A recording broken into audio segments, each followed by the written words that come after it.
where they insert inside the vagina and they leave it in there for say like 10 to 15 minutes, and then with time we proceed to the next size, and then we go to the bigger one, and then to the biggest. A vaginal dilator. So, of course, we'll be looking at what exactly a vaginal dilator is, how it's used, and of course, that is the medical side of it, not what you are thinking of. Thank you so much for tuning in. My name is Aida Muzatsi. Today, we are looking at vaginismus. That's a medical condition known as vaginismus.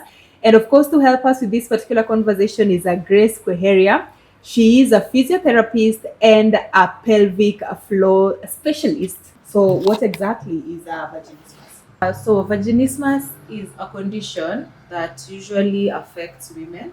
It is a condition that involves involuntary tensing or clenching of the vaginal muscles, the muscle around the vaginal opening, either clenching, tightening up, or tensing up, making it difficult or hard for a penetration to happen. A penetration, either gynecological examination penetration, use of tampon, making sex painful or even difficult to happen. Yes. Okay, now I'll just give you an opportunity maybe to show us how the vaginal dilators will then work. I can see they are in different sizes. So just show us now when a woman comes at your clinic. So what exactly happens? We take things slow and allow us to do our examinations. After we've checked and maybe their muscles are tight, there are relaxation techniques that are done and stretching techniques. There are exercises to relax the pelvic floor muscles for the tightness. The same way we do Kegel exercises for contracting and relaxing is the same way we will do for tight or tensed up pelvic floor. Once we've been able to achieve that, that is when we get in with the dilators.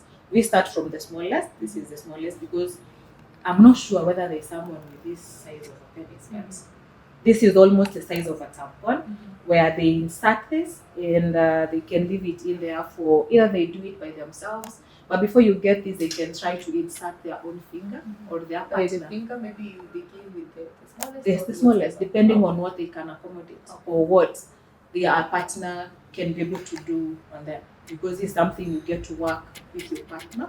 One is taught or instructed on how to use it, either them or their partner, where they insert inside the vagina and they leave it in there for say like 10 to 15 minutes, and then with time we proceed to the next size, and then we go to the bigger one, and then to the biggest. But now by the time you are getting here, this is to me, this is someone who can be able to accommodate a normal size of a penis. Yeah, because we have men who are well endowed, we have others. So depending on how your partner is, by the time you're getting to use these ones, maybe by the time you're getting here, then you and your partner can have a discussion where they can try to um, to insert their penis or to penetrate, but slowly.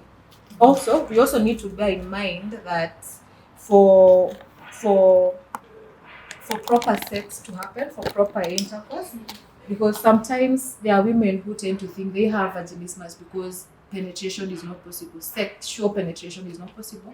And why that is not possible is because they are not well lubricated. So they can be normal or are not having any issues, but because they are not allowing for for proper lubrication and foreplay, they are not able to enjoy their sex life, or penetration is painful. So work on foreplay and then you proceed to the next. So if you don't have a partner, what would happen? Well, it is very important for us as women, or for everybody in general, to get acquainted with their pelvic floor. Get acquainted with how she works and how she is. so that if it comes to these exercises, you can be able to observe if you're doing them the right way yourself. You can get to use even a mirror, see if you're able to contract and relax how it's supposed to, or how you're supposed to. And then when you proceed to using a finger, you can attempt to try that on yourself. You can use your own finger, and then you can see how far you can be able to do it, and then you proceed to the dilators. Right. So I'll just give you an opportunity at the Pelvic Floor Center. So what exactly do you do? I know you've hinted a few things here and there. So just an opportunity for you to, let me say, market yourself. Okay. Here at the Pelvic Floor Center, I'll start by saying we are located in Muthaiga Square, first floor, room 3 and 4. We are a pelvic floor clinic, stroke general physiotherapy, because we are also physiotherapists. We are open for all physiotherapy conditions, and more so pelvic floor conditions, because pelvic floor conditions are quite many. So we are open for both. We do both pelvic floor dysfunctions or conditions, and then general physiotherapy.